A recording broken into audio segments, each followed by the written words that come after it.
Let's get more with our Middle East correspondent Alistair Bunkall, who joins us. And Ali, there at the end of Mark's report, rewriting the rule book. What will the Middle East countries, the nations that are the ones that are going to have to play by those rules if he implements them, make of them?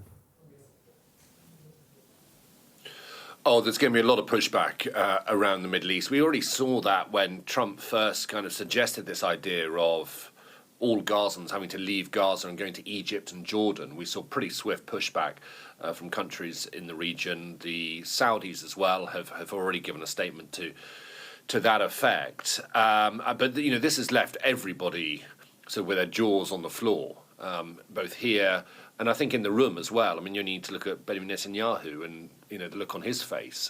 I guess he knew that it was coming, but he probably can't believe his luck. And this is a political lifeline for him.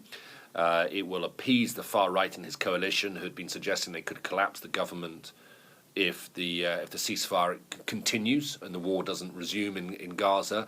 Well, I think they are certainly very, very satisfied today. There's someone just saying that this is a sort of a modern day version of the Balfour Declaration. So it has thrown everything into some sort of chaos. We need to see how it falls. I mean, there are so many issues and problems with it that you don't really know where to start. But I think two things I'd pick up on. Firstly, the ceasefire itself and the negotiations for the second phase of that have just begun. Well, as I said, it might appease the far right in Israel and allow Netanyahu to move into a phase two. But what of Hamas? They have a say. Will they be willing to negotiate with this now hanging over their heads? And if they don't, then it is a sort of a hand grenade thrown in by Donald Trump, where he and Netanyahu can say, if the ceasefire talks collapse, look, it was Hamas's fault. And secondly, is there a bigger, wider game at play here?